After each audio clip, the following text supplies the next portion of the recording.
Hello friends, welcome to the car guide. मेरा नाम है ऋषभ और मेरा काम है आप तक लेकर आना लेटेस्ट कार्स की news, offers, test, accessories, comparisons और बहुत सारी अमेजिंग वीडियोस। आज का जो हमारा फैंटास्टिक टॉपिक है वो है the Kia Seltos and the Hyundai Creta.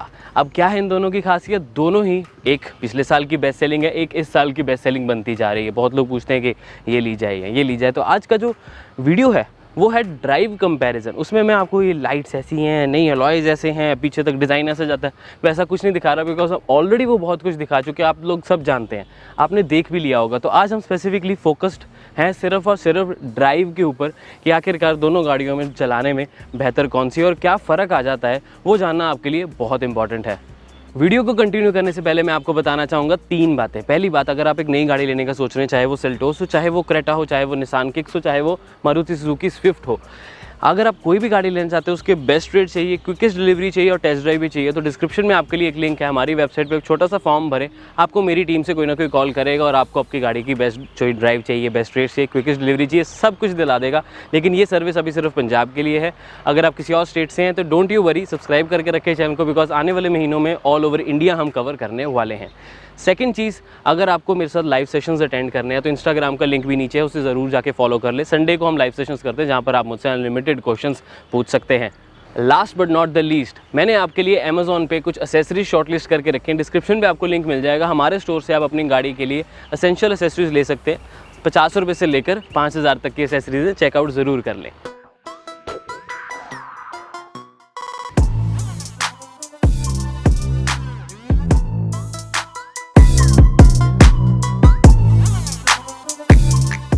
Drive comparison शुरू करने से पहले आपको बता दूं कि आज की इस वीडियो में मैं बहुत सारे पॉइंट्स कवर करूंगा, चाहे वो रियल लाइफ माइलेज हो, चाहे वो स्टेबिलिटी हो, चाहे वो मेंटेनेंस हो। इन चीज़ों को कवर करने के साथ साथ डीसीडी के बारे में कुछ ऐसी चीज़ें बताऊंगा जो आपको कोई भी नहीं बताने वाला, और आपको बताऊंगा कि क्यों आपको डीसीडी लेना चाहिए या फिर क्यों नहीं आपको डीसीडी लेना चाहिए, चाहे वो सेल्टोस हो, चाहे वो क्रेटा हो। तो इस वीडियो को एंड तक ज़रूर देखें, बहुत इंपॉर्टेंट इन्फॉर्मेशन आपको इस वीडियो में मिलेगी।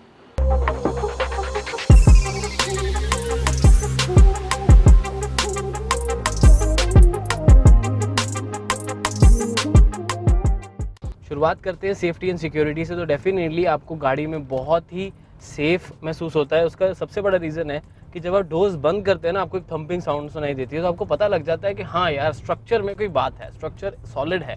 तो आपको सेफ्टी सिक्योरिटी वाली जो फीलिंग है वो डेफिनेटली मिल जाती है। हालांकि क्रेटा में आपको टॉप वेरिएंट में 6 एयरबैग्स वगैरह भी मिल जाते हैं, बाकियों में 2 एयरबैग्स मिलते हैं। तो उसकी डिटेल आपको मैं ब्रोशर वगैरह से आप ले सकते हैं, जो आपको हमारी वेबसाइट पर मिल जाएगी। अभी हम स्पेसिफिकली ड्राइव रिव्यू की बात करेंगे यहाँ पर।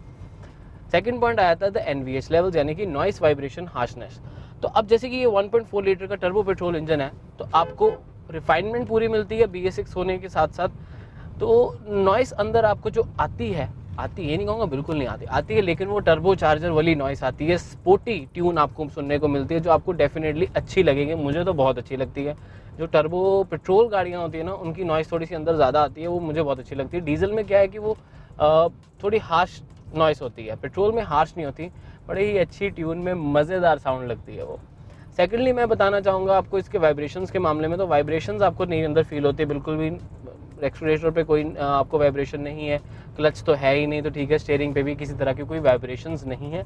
हार्शनेस के हिसाब से भी पेट्रोल इंजन BS6 है, तो सुपर रिफाइंड तो ये है ही, कोई प्रॉब्लम आपको नहीं आएगी।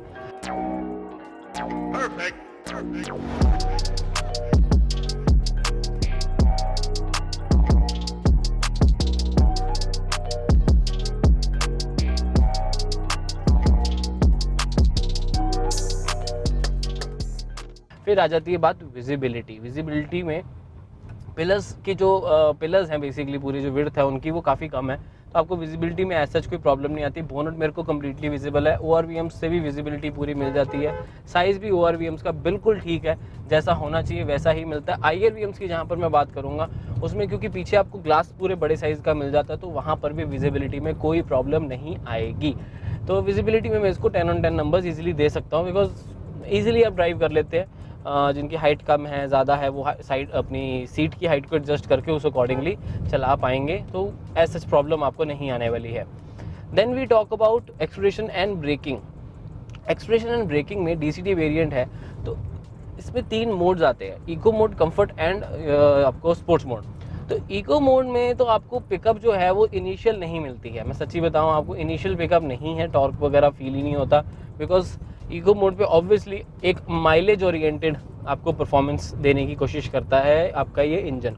लेकिन जब आप ग्रेजुअली ज़्यादा स्पीड पे चले जाते हो या ज़्यादा गियर पे चले जाते हो, right now this is the 6th gear and ये 70 की स्पीड है, तो अब मेरे को एक अच्छी पावर महसूस हो रही है, टॉर्क की इंजन फील होता है। हालांकि जब मुझे ओवरटेक करना है तो डेफिनेटली एक डिले है because of the eco mode specifically, तो एक्सप्रेशन में वो आ जाता है। और अगर आप इसको कर देते हो ड्राइव मोड पे, जिसको अभी हम शिफ्ट करेंगे, this is the comfort mode अभी, ठीक है। कंफर्ट मोड में मुझे ऑब्वियसली इको और स्पोर्ट के बीच का मिल जाता है कि जिसमें मुझे थोड़ी सी पिकअप भी मिल जाती है, स्पेसिफिकली फर्स्ट गियर में या इनिशियल पिकअप जो चाहे जो सिटी में मेरे को चाहिए होती है ट्रैफिक में जल्दी निकलने के लिए। बहुत लोगों को ये लगता है कि जो इको मोड है ना वो होता है फॉर सिटी, ऐसा नहीं है। इको मोड होता है हाईवे पे बेटर माइलेज निकालने के लिए, सिंपल क्रूज पे जाने के लिए। कंफर्ट मोड सही रहता है सिटी के लिए, सही बताओ, जिसमें माइलेज भी अच्छी मिलेगी, पावर भी अच्छी मिलेगी। नहीं तो इको मोड पे सिटी पे चलाओगे ना, आपको ऐसे लगेगा कि यार मैंने एक अंडर पावर्ड इंजन ले लिया, पावर है ही नहीं, पैसे इतने ज़्यादा दे दिए। और ये सेगमेंट का चलो बेस्ट नहीं, लेकिन क्रेटा का सबसे पावरफुल इंजन ये कंसीडर होता है 140 PS, तो 140 आपको सिटी में नहीं मिलता वो इको मोड पे। तो you should go for the comfort mode जिसमें आपको एक डिसेंट आपको अमाउंट मिल जाती है power. Then we talk about the sports mode, let's skip to sports. Sports में मज़ा है गाड़ी को चलाने का, क्यों? क्योंकि आप जब 140 PS जो आपने जिसके पैसे दिए हैं, वो आपको मज़ा जो है वो स्पोर्ट मोड में मिलेगा, वो आपको सिटी या कंफर्ट मोड में नहीं मिलेगा। सिटी सॉरी कह रहा हूँ, इको मोड या फिर कंफर्ट में नहीं मिलेगा। इसमें मज़ा आता है। और इसमें जब आपको और मज़े लेने हो, इसको भी अप मार्केट लेके जाना हो, तो डेफिनेटली आप पैडल शिफ्ट का इस्तेमाल कर सकते हैं, जिससे ये वाली एक्सेलरेशन मिल जाती है। तो हालांकि मैं इतने रेकमेंड नहीं करता ये वाली एक्सेलरेशन, स्पेसिफिकली अभी रोड ये प्रॉपर हाईवे नहीं है इसीलिए, तो बट हमने इसको चलाया है DCT वेरिएंट को स्पोर्ट्स मोड पे, तो मुझे पता है कि आपको बहुत ही सुपीरियर एक्सेलरेशन मिल जाती है। तो जिसने मज़े लेने हैं गाड़ी के चलाने के, वो उसको स्पोर्ट मोड पे चलाएगा। लेकिन उसके लिए ये कंफर्ट मोड तो बिल्कुल भी नहीं है जो मैंने अब स्विच कर दिया है, या इको मोड नहीं है। इको मोड आप 1.5 लीटर पेट्रोल के साथ कंपेयर कर सकते हैं कि उस तरह की इसमें पावर आपको मिल जाती है। अभी मैं वापस इको मोड पे आ गया हूँ, और ये बट पैडल शिफ्टर्स पे शिफ्ट कर दिया था, इसलिए अभी कर नहीं रहा वो, ठीक है। अब हमने इसको वापस ऑटो पे सिंपल पे कर दिया, अब ऑटोमेटिकली ये करता रहेगा।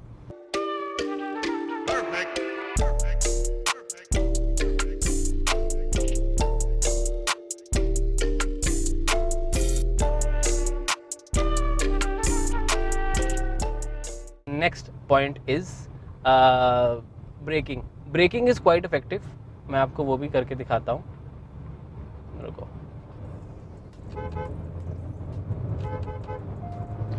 जब आप गाड़ी को चला रहे हैं अपना मज़े से, कोई दिक्कत नहीं रहती है, तो ब्रेकिंग के मामले में ब्रेकिंग बहुत इफेक्टिव मिल जाती है आपको सबसे इम्पॉर्टेंट बात है 4 डिस्क ब्रेक्स मिल जाते हैं, ABS CVD वगैरह हर तरह के व्हीकल स्टेबिलिटी मैनेजमेंट सब कुछ आपको मिलेगा। तो पैडल शिफ्टर से गियर चेंज करने का वैसे अलग ही मज़ा आता है, जो मर्जी को, स्पेसिफिकली अगर आपने रेसिंग वाले मोड पे जाना हो तो। अब वापस हमने इसको नॉर्मल ऑटोमेटिक मोड पे यानी कि DCT मोड पे कर दिया है, जो ड्यूल क्लच ट्रांसमिशन होती है। अभी अपने हिसाब से चलाएगा जैसे चलाना चाहता है। इको मोड पे मैंने रखा है तो माइलेज ओरिएंटेड होगा। बात करते हैं ड्राइवर्स कंफर्ट की, यानी कि मेरे कंफर्ट की, तो उसमें आपको सीट्स की पैडिंग बहुत अच्छी मिल जाती है। इस वेरिएंट में तो नहीं, टॉप वेरिएंट में वेंटिलेटेड सीट्स भी मिलती है, तो एक बेटर अप मार्केट आपको फीचर वो एक मिल जाता है। लेकिन ड्राइवर्स कंफर्ट की मैं जहाँ तक बात करूँ तो अच्छी चीज़ ये है कि सीट्स कंफर्टेबल होने की वजह से under Thai support, back support, hugging effect, lumbar support बिल्कुल सही जगह पर है। Hyundai की मोस्टली गाड़ियों में सही ही होता है, किसी में कोई प्रॉब्लम ज़्यादा नहीं आती है, तो मुझे कंफर्ट बहुत अच्छा मिल जाता है। सेकेंडली आर्मरेस्ट की जो बात आती है, मेरे को आर्मरेस्ट यहाँ पर थोड़ी सी पीछे है बिकॉज स्लाइडिंग नहीं मिलती। हालांकि ऑटोमेटिक ट्रांसमिशन है तो ज़्यादा आपका हाथ यहाँ नहीं बल्कि स्टीयरिंग पर ही रहेगा, तो इतना बड़ा वो नहीं है। लेकिन हाँ, थोड़ी स्लाइडिंग होती तो मुझे ज़्यादा अच्छा लगता है। राइट साइड पे जो मेरे को आर्मरेस्ट मिलती है वो पैडेड नहीं है, यहाँ पर मेरे को जो प्लास्टिक ही मिलता है। तो यहाँ पर अगर थोड़ी पैडिंग दी होती तो कंपनी इधर थोड़ा बेटर होता है, कॉस्ट कटिंग है क्लियर कट। तो ड्राइवर्स कंफर्ट थोड़ा सा बेटर हो सकता था। सीट्स बिल्कुल एक्यूरेट है, बट आर्मरेस्ट की मेरे को लेफ्ट राइट दोनों तरफ से छोटी छोटी कंप्लेंट है।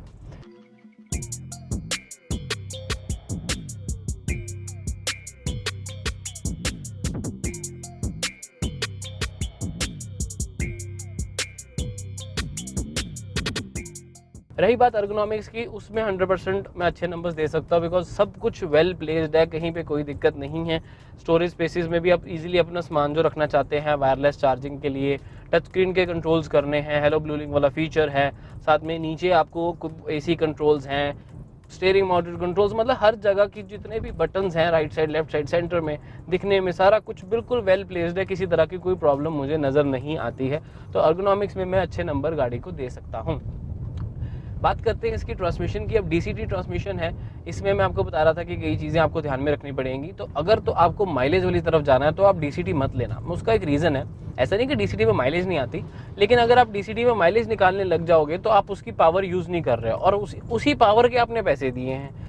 तो आई वुड रेकमेंड कि अगर आप बहुत कार एंथुसियास्ट वाले सेक्टर में आ जाते हो कि मेरे को गाड़ी भगानी है, अच्छे से चलानी है, मज़े लेने हैं पूरे, तभी आप डीसीटी वाली तरफ जाएं। और सेकेंडली मैं ये बताना चाहूँगा कि माइलेज ओरिएंटेड ये नहीं रहती इतनी। अगर आपको माइलेज और पावर दोनों का एक बैलेंस्ड वे चाहिए तो मैं डीजल रेकमेंड करूँगा, स्पेसिफिकली क्रेटा में अगर हम बात करें, बिकॉज उसमें ना डीजल वाले जो वेरिएंट्स हैं, स्किड प्लेट्स, अलॉय व्हील्स वगैरह, वो बेटर है रेदर देन इसमें डीसीटी वेरिएंट के, टर्बो वेरिएंट में।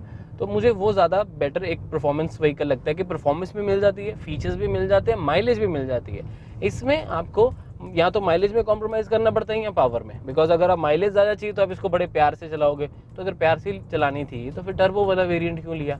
तो उस वजह से आप डीसीटी ट्रांसमिशन का ध्यान रखें। ऑल्दो ऑब्वियसली यहाँ पर क्लच वगैरह नहीं है, तो मुझे ट्रांसमिशन तो ऑटोमेटिक तो पसंद है ही, हालांकि मैनुअल ज़्यादा पसंद है, बट इस पर्टिकुलर गाड़ी डीसीटी में ट्रांसमिशन की बात करो तो बड़ा ही स्मूथ आपको एक पैडल यहाँ पर मिल जाता, सॉरी गियर लीवर आपको मिल जाता है, जिसको आप इजीली मैन्यूवर कर सकते हैं, किसी तरह की कोई प्रॉब्लम नहीं आती है। ट्रांसमिशन में ज़्यादा कहने वाला है नहीं, मैं सारा कुछ आपको बता चुका हूँ। रही बात हीटिंग इशू की, हीटिंग इशू के बारे में बताना चाहूँगा कि वो सब गाड़ियों में नहीं होता, मतलब सब डीसीटी वेरिएंट्स में नहीं होता। वो तब होता है अगर आप उसको प्रॉपरली नहीं चलाते हैं। तो वो क्या होता है कि जब आप ट्रैफिक में हैं, ट्रैफिक में आपने क्या किया कि बहुत देर इसको अब ड्राइव मोड पे रखा हुआ है, ट्रैफिक में रुके हो तो ब्रेक के ऊपर पैर रखा हुआ है, वो एक बार हो गया, 2 बार हो गया, 3 बार हो गया, वो सारा जो फ्रिक्शन है, जो सारी पावर है, वो तो ट्रांसमिशन में जा रही है ना, वो उसकी वजह से वो हीट अप होनी शुरू हो जाती है, जो सारी एनर्जी वहाँ जाती है, वहाँ रुक जाती है। तो वो अवॉइड करें जब भी आप लंबी जगह, आपको पता है रुकना है मेरे को, चाहे रेड लाइट है, चाहे ट्रैफिक है और बम्पर टू बम्पर ट्रैफिक है, उसमें भी कोशिश करें कि आप पार्किंग मोड या न्यूट्रल कर लें। पार्किंग भी चाहे ना करें, प्लेन है तो आप न्यूट्रल कर ले, बेस्ट है, तो आपको हीटिंग इशू कभी भी नहीं आएगा। बिकॉज आज तक मैंने जितने भी डीसीटी वेरिएंट्स चलाए हैं, चाहे वो वेन्यू हो, चाहे वो हेक्टर हो, चाहे वो सेल्टोस हो, चाहे वो ये क्रेटा हो, इसमें आपको ड्राई क्लच असेंबली मिलती है और मुझे आज तक कोई प्रॉब्लम नहीं आई है, बिकॉज मैं इन चीज़ का ध्यान रख लेता हूँ। और इवन कंपनी के जो आपको मैनुअल मिलती है डीसीटी के साथ स्पेसिफिकली, उसमें भी लिखा हुआ है कि जैसे मैंने आपको बताया कि उसी तरह गाड़ी को चलाना चाहिए, तो उस चीज़ का ज़रूर ध्यान रख ले। बात करते हैं स्टीयरिंग फीडबैक या हैंडलिंग वगैरह की। तो स्टीयरिंग स्पेसिफिकली की बात करूँ तो सिटी में काफ़ी लाइट है, कोई इशू नहीं आता, मज़ा आता है गाड़ी को चलाने में, ईजी है, थकने वाले नहीं है। जैसे जैसे स्पीड बढ़ती रहती है स्टीयरिंग हैवी होता रहता है। तो Hyundai की तरफ से फुल नंबर, स्टीयरिंग में मुझे कोई प्रॉब्लम नहीं है। जो एक्यूरेसी है वो बहुत बढ़िया है, आपको एक सही एक्यूरेट आपको स्टीयरिंग मिल जाता है।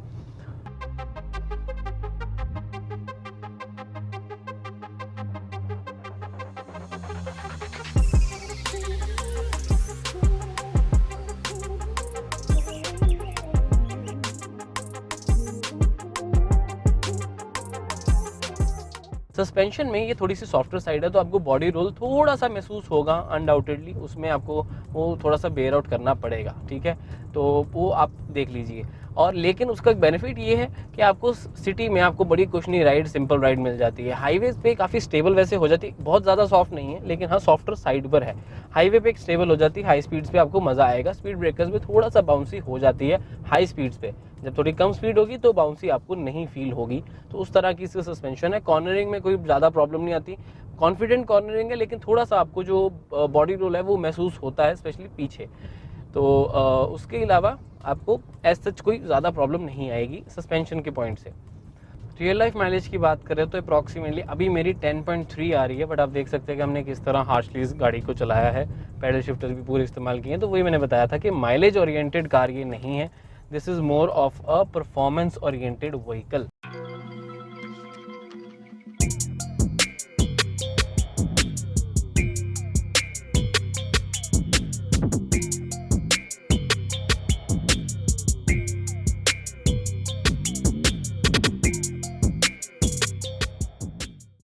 शुरुआत करते हैं सेफ्टी एंड सिक्योरिटी से। तो आपको डेफिनेटली बहुत ही सेफ एंड सिक्योर गाड़ी के अंदर फील होता है। हालांकि क्रेटा में मुझे थोड़ा सा बेटर सेफ एंड सिक्योर लगता है, लेकिन build quality wise interior plastics वगैरह की वो दोनों ही बिल्कुल सेम है, किसी तरह को कोई फ़र्क नहीं है प्लास्टिक ग्लॉस वगैरह फिनिश जो मुझे लगता है। लेकिन अगर आप अंदर बैठे हैं आपको लगना चाहिए कि अरे मैं सॉलिड बिल्ड गाड़ी में बैठा हूँ, इसमें भी फील होता है, लेकिन क्रेटा में वो थोड़ा सा ज़्यादा है, 19-20 का फ़र्क मैं लगा सकता हूँ। Moving on to the next point which is visibility. Visibility के नाम में भी गाड़ी बहुत ही अच्छी है, just like Creta. Right side bonnet, left side bonnet easily visible. IRVM के साइज़ बहुत बढ़िया है, पीछे मेरे को ग्लास पेन काफ़ी बड़ा मिल जाता है, तो रियर व्यू अच्छा मिल जाता है। ORVM पे भी मुझे काफ़ी सही साइज़, सही विजिबिलिटी मिल जाती है from the sides as well. Next point आया था इसका अर्गोनॉमिक्स के बटन्स की प्लेसमेंट वगैरह किस तरह से है। तो बटन्स भी बिल्कुल सही हैं, सब कुछ मेरी रीच में आता है, चाहे वो नीचे कंट्रोल्स करने हो, यहाँ पर फ़ोन रखना हो, गियर लेवर यहाँ से चेंज करना हो, राइट साइड पे बटन्स के कंट्रोल जो है ORVMs को और पावर विंडोज़ के, तो सब कुछ बिल्कुल सही है अर्गोनॉमिक्स के हिसाब से और बढ़िया प्लेसमेंट की गई है कंपनी की तरफ से हर एक चीज़ को ध्यान में रखते हुए, और बटन्स का भी बिल्कुल सही है। जस्ट एक चीज़ बोलूँगा, क्रेटा के कंपैरेटिवली जहाँ पर उसके पैडल शिफ्टर्स और इंडिकेटर्स के ऑप्शन होते हैं, उसके जो फॉब्स हैं वो थोड़े से बड़े हैं, तो वो हैंडल करने थोड़े से बेटर लगते हैं। अब वैसे कोई ज़्यादा फ़र्क नहीं आता, जो अगर सिर्फ क्रेटा चलाएगा ऐसे नहीं कि उसको कोई कमी लगेगी कि यार ऐसे होने चाहिए थे वैसे होने चाहिए थे। जो क्रेटा और सेल्टोस दोनों चलाएगा उसको फील होगा कि हाँ क्रेटा के जो फॉब्स हैं यानी कि वाइपर कंट्रोल और हेडलाइट कंट्रोल के, तो वो थोड़े से क्रेटा में थोड़े से बेटर आपको size, shape, easy to use वाले मिल जाते हैं।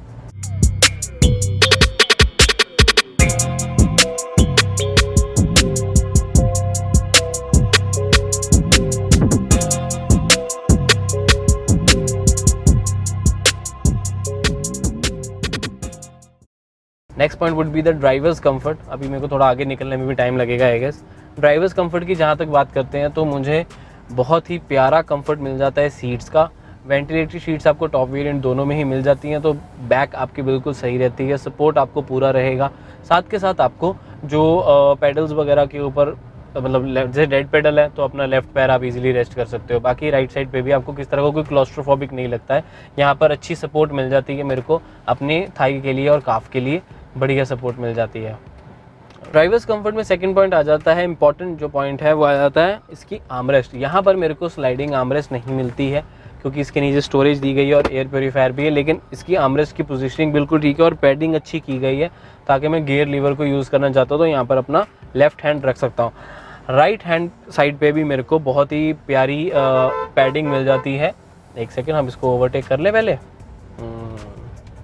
अब होता है ड्राइव रिव्यू।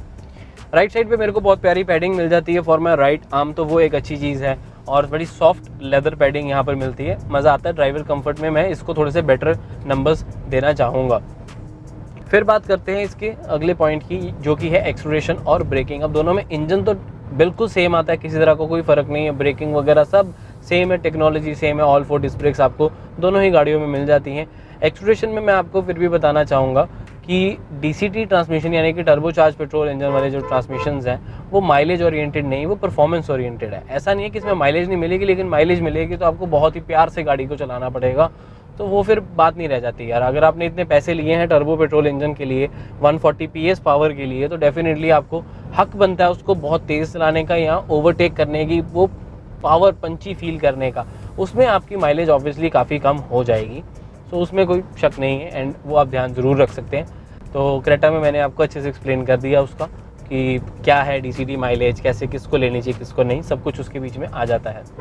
सही मज़ा तो एक्सप्रेशन में दोनों गाड़ियों को स्पोर्ट्स मोड में चलाने का है, लेकिन मुझे दोनों में कोई फ़र्क नहीं लगता। हालांकि ड्रैग रेस अगर की बात करें तो यहाँ पर वैसे ना सेफ़ नहीं है ड्रैग रेस। मैं चाहता था सेफ मेरे को कोई जगह मिल जाए जहाँ पर मैं कर सकूँ, मैं तभी दिखाऊँ।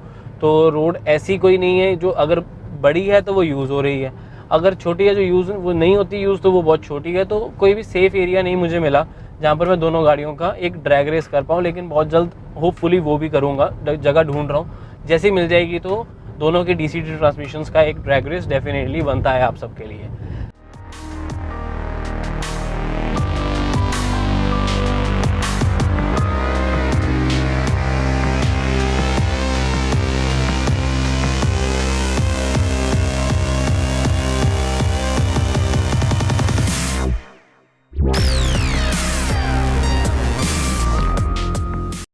सस्पेंशन की जहाँ पर बात आती है तो मैं बताना चाहूँगा कि सेल्टोस की थोड़ी सी सॉफ्टर साइड पर है और अंदर आपको थोड़ी सी नॉइस भी आती है तो सस्पेंशन की, और आपको पॉट होल्स में बहुत ही कुशनी राइड मिल जाती है। लेकिन हाईवे स्टेबिलिटी की बात करें तो क्रेटा 19-20 के अंतर से क्रेटा जीत जाती है स्टेबिलिटी में, और सस्पेंशन के क्वालिटी ऐसे लगती है कि नहीं यार सस्पेंशन की जो क्वालिटी है वो क्रेटा में बेटर है। उसका मेजर रीज़न है इंसुलेशन, जो मैं NVH लेवल्स में कवर करना चाहूँगा। लेकिन पहले सस्पेंशन थोड़े से और कवर कर लेते हैं कि बॉडी रोल आपको थोड़ा सा फील होगा because suspension is on the softer side. तो कॉर्नरिंग में आपको कॉन्फिडेंस फील होता, आगे इतना बॉडी रोल महसूस नहीं होता जितना आपको पीछे फील होगा थोड़ा सा, तो उस चीज़ का आप ज़रूर ध्यान रख लें। Next point would be the transmission. तो ऑब्वियसली इसमें अब क्लच वाला सिस्टम तो नहीं है, ट्रांसमिशन दोनों में DCT मिल जाती है, दोनों बिल्कुल सेम है, किसी तरह का कोई फ़र्क नहीं है। इको मोड, स्पोर्ट मोड और कंफर्ट मोड के साथ आता है। Comfort mode is for the cities, eco for the highways, sports for highways and city, both for car enthusiast. तो वो बेटर एक ऑप्शन रह जाती है अगर आपको जेन्युइनली 140 PS यूज़ करना है, नहीं तो आप डीजल वाली तरफ जाओ यार, बेटर ऑप्शन रहती है। तो लेकिन वो सारी चीज़ें मैं क्रेटा में कवर कर चुका हूँ।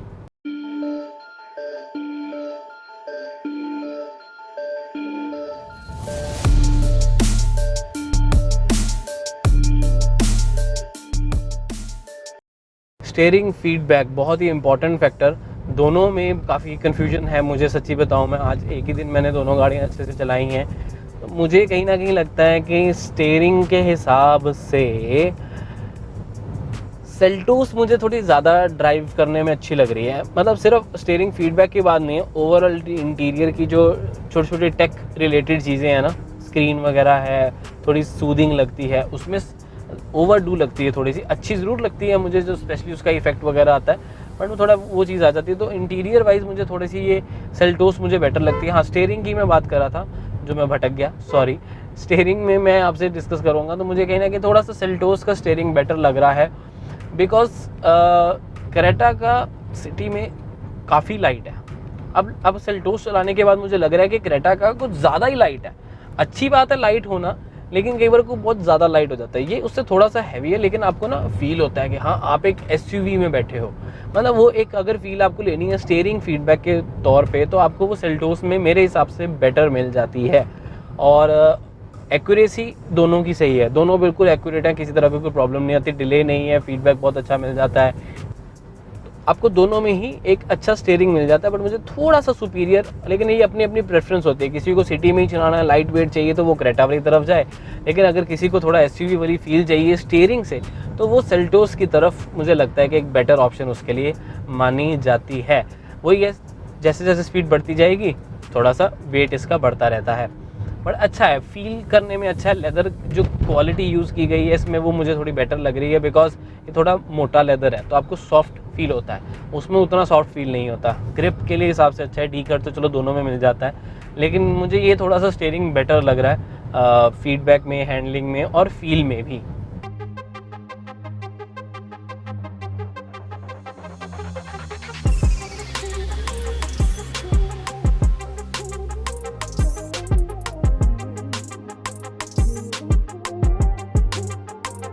Important aspect is also NVH levels, यानी कि नॉइस वाइब्रेशन हार्शनेस। उसमें मैं स्पेसिफिकली आपके साथ अगर कवर करूं तो NVH में नॉइस आपको अंदर नहीं आती है। जो नॉइस आएगी वो टर्बो चार्जर की आएगी, वो भी आफ्टर 3000 RPM। तो वो तो अच्छी वाली नॉइस है, बुरी वाली नहीं है, हार्श नॉइस नहीं है, वो बहुत ही प्यारी, मतलब जिसको मैं म्यूजिक टू द ईयर्स कहता हूँ। टर्बो चार्जर्स की आवाज़ मुझे बहुत अच्छी लगती है, तो उस तरह की आवाज़ आपको अंदर आती है, वो अच्छी लगती है। स्पेसिफिकली वो आएगी स्पोर्ट मोड पे, बिकॉज इको मोड पे चलाओगे तो ये 2000 RPM से पहले ही गियर शिफ्ट कर लेता है because of the mileage of course. तो आपको वो इतनी स्पोर्टी वाली नॉइस आपको अंदर नहीं आएगी इको मोड पे। स्पोर्ट्स मोड पे, हाईवे वगैरह पे आप चला रहे हो तो आपको 3500 के बाद थोड़ा सा आनी शुरू होती है द नॉइस। अगर मैं ओवरऑल नॉइस इंसुलेशन की बात करूं, जो बाहर से आनी है, उसमें क्रेटा मुझे थोड़ी सी बेटर लगती है। इसमें डैम्पनिंग उतनी अच्छी तरीके से नहीं की गई है, इंसुलेशन उतनी अच्छी तरीके से नहीं की गई है जितनी क्रेटा में की गई है। इधर मुझे बाहर से आवाज़ आती है, हालांकि जो हॉर्न है ना वो मुझे ज़्यादा अच्छा लगता है सेल्टोस का। बात करते हैं इसकी रियल लाइफ माइलेज के बारे में, तो मैं बताना चाहूँगा कि कंपनी तो क्लेम ज़्यादा करती है, सिटी में आपको अच्छे से चलाओगे तो 12-13, हाईवे पे चल जाओगे 15-16, क्रूज कंट्रोल पे चल जाओगे 20 के आसपास, कईयों की ज़्यादा भी आ रही है, मैं एक एवरेज बता रहा हूँ आपको। लेकिन अगर आप इसे DCT टर्बो चार्जर के हिसाब से चलाओगे तब आपको सिटी में आएगी 9-10 के आसपास। हाईवे पे आएगी आप 9-10 से भी थोड़ी कम हो सकती है, डिपेंड आप कितनी देर किस तरीके से चला रहे हो, एसी कैसा है, कितने लोग बैठे हैं। हाईवे पे इफ़ यू गो, हाईवे पे आपको मिल जाती है अप्रॉक्सीमेटली 12-13 to 14 आपकी ड्राइविंग पे आ जाती है। और क्रूज़ कंट्रोल हाईवे पे चल जाते हैं फिर तो अच्छी स्पीड ही हो गई ना आपकी, फिर वो स्पोर्टीनेस खत्म हो जाती है। तो क्रूज़ कंट्रोल में आपको वही 20 की आपको माइलेज मिल जाएगी रियल लाइफ। तो क्रेटा और सेल्टोस दोनों में माइलेज का आपको कोई फ़र्क एज सच नहीं देखने को मिलेगा। जितनी भी हमने चलाई है, जितने लोगों से बात की है, दोनों ही गाड़ियों में चाहे टर्बो डीसीटी हो चाहे कोई और इंजन भी हो, सेम माइलेज ही आ रही है। तो उस चीज़ का आप ध्यान रख सकते हैं। अब बात करते हैं कंक्लूजन की, आखिर कौन सी गाड़ी लेनी चाहिए या कौन सी नहीं लेनी चाहिए। और स्पेसिफिकली मैंने आपको वीडियो की स्टार्टिंग में भी कहा था कि डीसीटी के बारे में कुछ एक्सक्लूसिव चीज़ें आपको बताऊंगा जो आपको शायद कोई भी नहीं बताएगा। अब डीसीटी की प्रॉब्लम नहीं है, the DCT with Creta and Seltos की जहाँ पर बात आ रही है, यहाँ पर आपको मिलता है 140 PS पावर जनरेट करने वाला इंजन। कंपनी माइलेज क्लेम करती है इसकी 16, बट ऑब्वियसली वो बहुत कंट्रोल्ड इन्वायरमेंट में है, कंडीशन बड़े प्यार से आप गाड़ी चला रहे हैं तब आपका वो माइलेज निकलती है। सिटी में अगर आप इसको बड़े प्यार से चलाते हैं, मतलब मैक्सिमम माइलेज लेके आना चाहते हैं, तो दोनों ही गाड़ियों में आपको 12 के आसपास की माइलेज मिल जाती है in the city, highway 15-16 and highway if you go for the cruise control तब आपको 20 के आसपास माइलेज मिल जाती है। लेकिन आपको मैं एक चीज़ बताना चाहता हूँ, मतलब क्रूज़ कंट्रोल में भी स्पीड आपकी 100 के आसपास होनी चाहिए, ज़्यादा नहीं करनी है। लेकिन एक इम्पॉर्टेंट एस्पेक्ट ये है कि अल्टीमेटली इन दोनों गाड़ियों में डीसीटी के साथ की बात नहीं कर रहा मैं, 1.4 लीटर टर्बो पेट्रोल इंजन की बात कर रहा हूँ, जहाँ पर हम डीजल जितना पैसा लगाते हैं एक ज़्यादा पावर वाली गाड़ी के लिए। लेकिन ये प्योरली दोनों ही गाड़ियाँ उन लोगों के लिए हैं जिनको ड्राइव का बहुत ज़्यादा शौक़ है, जिनके लिए ड्राइव बहुत मतलब तेज़ गाड़ी चलानी है, ग्रेट पिकअप हमेशा चाहिए, जिनको माइलेज की बिल्कुल भी परवाह नहीं है। मैं आपको इसका चीज़ बताता हूँ। अगर आप ले रहे हो एक डीसीटी वेरिएंट यानी कि 1.4 लीटर का टर्बो पेट्रोल इंजन, तो आप उससे माइलेज एक्सपेक्ट तब करें अगर आप उसको बहुत धीरे से चलाना चाहते हैं। तो अगर आप अल्टीमेटली उसे धीरे से ही चला रहे हैं तो आप 1.5 लीटर पेट्रोल क्यों नहीं ले लेते। अब हालांकि इसमें टॉप वेरिएंट में नहीं आता, लेकिन क्रेटा में तो आता है। अब क्या है कि अब लेकिन लोगों को पावर भी चाहिए, माइलेज भी चाहिए, तो डीजल वेरिएंट एक बेटर ऑप्शन रहती है। अगर आप दिल्ली एनसीआर से तब नहीं, तब मैं पेट्रोल टर्बो ही कहूँगा। लेकिन अगर आप ऑल ओवर इंडिया कहीं और से हैं तब आपको 1.4 डीसीटी टॉप वेरिएंट के बजाय दोनों गाड़ियों में डीजल लेना एक बेटर ऑप्शन रह जाती है। जो लोग अब जिनको अब चाहिए कि पावर भी चाहिए, माइलेज भी चाहिए, उनके लिए डीजल बढ़िया। जिनको चाहिए मेंटेनेंस कम हो, रिफाइनमेंट बहुत अच्छी हो, पावर भी डिसेंट हो एंड आपको सबसे अच्छी चीज़ है कि माइलेज भी अच्छी मिल जाए, तो 1.5 लीटर का पेट्रोल इंजन भी ठीक है। जिनकी रनिंग बहुत कम है, जिनकी रनिंग अराउंड 1000 किलोमीटर्स भी है ना, उनको मैं सजेस्ट करूँगा कि दोनों में ही डीजल का टॉप वेरिएंट ऑटोमेटिक ले लीजिए रेदर देन 1.4 पेट्रोल। और यही रीज़न है कि क्रेटा 1.4 जो पेट्रोल टर्बो है वो कम बिकी है।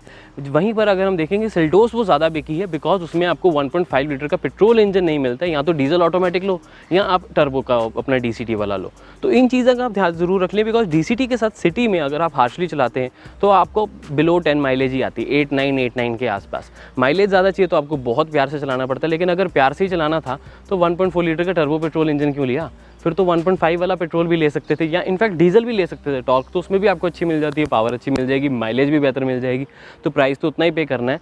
तो डीजल इंजन एक बेटर सेंस बनती है टॉप वेरिएंट्स में स्पेसिफिकली, क्योंकि वहाँ पर प्राइस सेम आपको मिल जाता है। बाकी आप देखें, आप लोग समझदार हैं, नीचे कमेंट करके ज़रूर बताएं कि आपको ये पॉइंट मेरा ये थॉट कैसा लगा, कि क्या करना चाहिए इस सिचुएशन में, एंड अपने ओपिनियन भी आप नीचे कमेंट सेक्शन में शेयर कर सकते हैं। तो ये था इसका कंक्लूजन में। अब ये है कि कौन सी गाड़ी ली जाए। लेने में क्या है कि यहाँ पर आपको जो मुझे लगता है थोड़ी सी बेटर बिल्ड क्वालिटी मिल जाती है ऑन द डोर साइड, क्योंकि स्ट्रक्चर वाइज दोनों सेम में आ जाती हैं। इंजन ऑब्वियसली आपको सेम मिल जाते हैं, लेकिन स्टेबिलिटी में हाईवे स्टेबिलिटी इसकी थोड़ी बेटर है। सिटी में ये थोड़ी ज़्यादा कुछ नहीं राइड देती है, यानी कि सेल्टोस।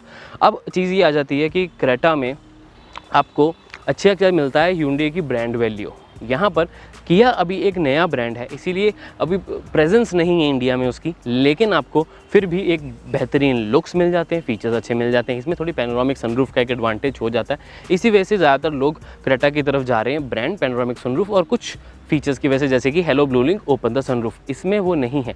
हेलो किया ज़रूर है, लेकिन आप उससे सनरूफ ओपन नहीं कर सकते, और छोटी छोटी चीज़ें।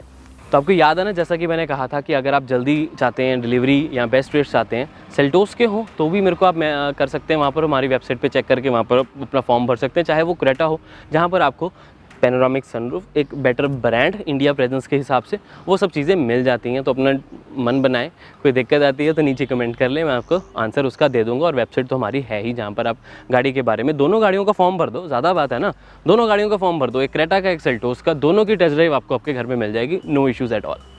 अब इतनी गर्मी में कंपैरिजन करने के बाद अब थोड़ा सा रेस्ट तो बनता है, बैठना बनता है। एक तरफ आपने देख ली क्रेटा, एक तरफ आपने देख ली सेल्टोस, दोनों का ड्राइव कंपैरिजन हमने डिटेल में कर दी है, specifically on the DCT variant. बहुत जल्द आपके लिए आईवीटी वेरिएंट क्रेटा का मेरा अभी ड्यू है, वैसे वो आना ज़रूरी है, तो कुछ दिनों में वो भी आ जाएगा, पीछे फैक्ट्री बंद थी, चलो that's an other case.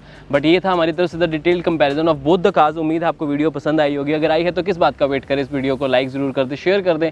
And in fact हमारा एक इंग्लिश में चैनल भी है, उसे ज़रूर सब्सक्राइब कर लें, जिसका लिंक आपको नीचे डिस्क्रिप्शन में मिल जाएगा। मतलब टेक्निकली कहने का मतलब ये है कि एक बार डिस्क्रिप्शन ज़रूर चेक कर लें, आपके मतलब का जो आपको लगा उस पर क्लिक कर लीजिएगा।